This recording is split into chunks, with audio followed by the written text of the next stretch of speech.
Welcome back to Teach English Now. In this video, we are going to discuss some of the basic elements of a proper warm-up and have 3 teachers give you examples. You'll remember that in the last video, we mentioned that a warm-up activity can help a teacher bridge old to new information, thus leading students to make a connection between previous lessons and a new theme or concept. Thus, in its most basic form, a warm-up activity helps students remember what they know, stimulate the recall of prior knowledge, and then build on it. A warm-up activity also introduces new information in a way that serves as an attention-getting device. Thus, warm-ups are sometimes called attention getters. That stated, a warm-up should not just gain students' attention, but direct that attention to an appropriate target. Thus, it can and should also serve to bring students a broad view of a topic that will be introduced more specifically at a later time in the lesson plan.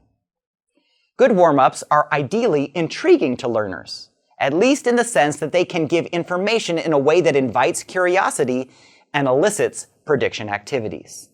Thus, the use of visuals, question prompts on the board, or small videos are common. Another way to think about warm-ups is through the use of the idiomatic expression, prime the pump. This expression, which means to stimulate growth by providing a small catalyst, comes from the old-fashioned approach of pumping water from a well. Water will often not come out of a well pump that is dry, so a small amount of water is placed in the pump to stimulate it and provide enough lubrication so that it begins to draw water. In a similar way, a warm-up is a small activity that primes the pump.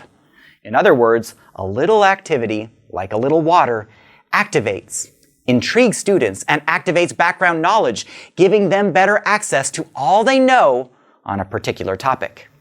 Now, let's see these 3 teachers perform warm-ups, and we'll have Jack and Jill give us some of their immediate impressions. Good morning, everyone. As you notice, I have some words and some pictures on the board. Can anyone tell me what the theme or overall idea of the words and pictures are? Good, yes, definitely, family. So as you remember yesterday, we talked about the Al-Sumari family, and here they are right here.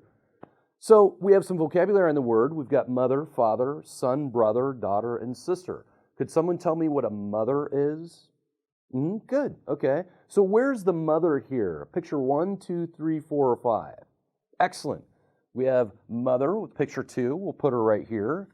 How about father? Could somebody tell me what father means? Okay, excellent. Now, which picture represents the father? Okay, 3. No? Okay, good. Number 1. Excellent.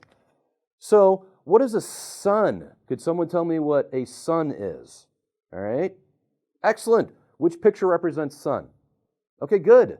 We've got picture number 3. Son and brother.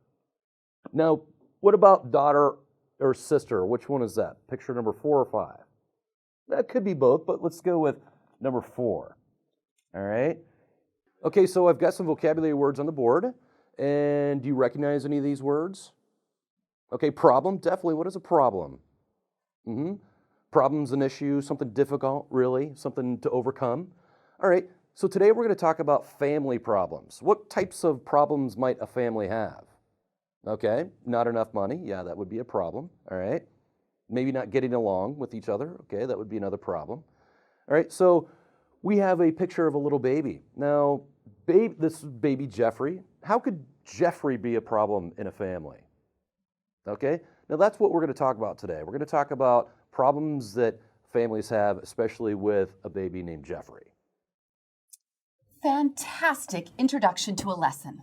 The teacher reviewed the key vocabulary from the family lesson from the day before and connected it to the topic of the day. I liked it too, Jill.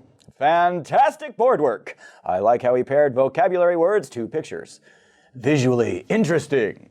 I love visually interesting and easy to follow. Also, I think I counted at least 20 questions. What a fantastic way of employing teacher talk.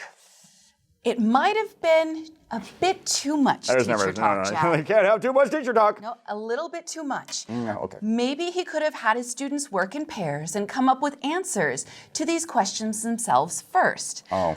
I just feel like only some of the students were able to respond, and pair work would have allowed the students more time to respond to each other and get all their brains fired up. Thank you, Jill, for putting me in my place. Truly a great job. Let's go on.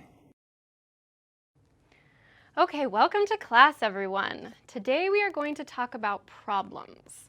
Does anyone here have any problems? What is a problem?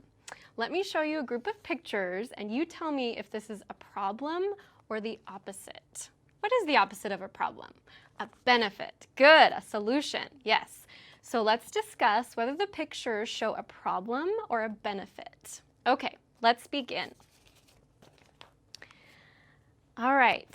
Here's a picture of a man with nothing in his pockets. Is this a problem? Yes. Okay, what is the problem? Good, the man has no money. Okay. Do you see a problem or a solution? How many say this is a problem? How many say it's a benefit? Okay, I agree. This looks like something good. What is the benefit? Yes. Love. He has a lady who loves him. Okay.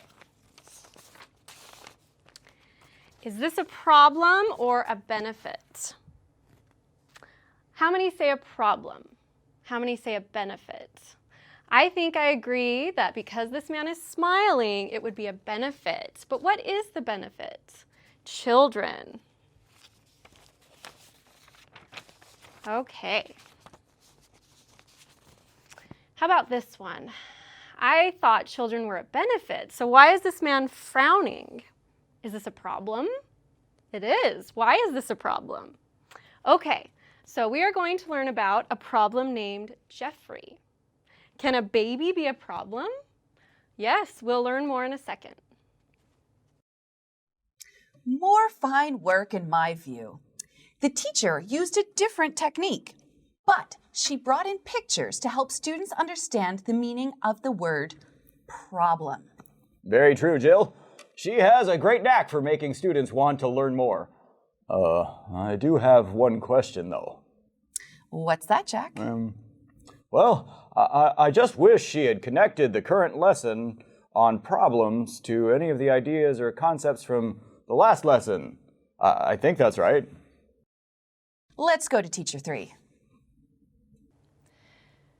So yesterday we talked about families. Today we're going to talk about problems. Do you have any problems?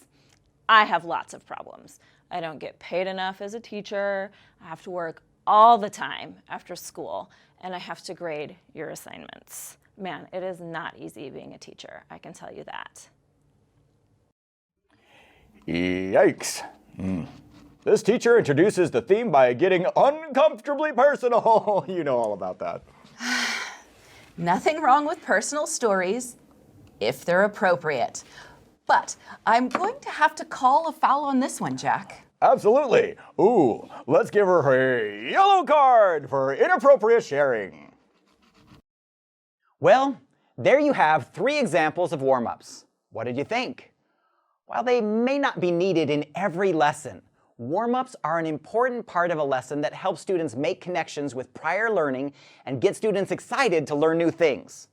Warm-ups often naturally lead into objective discussions, which can further inspire students to consider what skills they will gain through the completion of the lesson.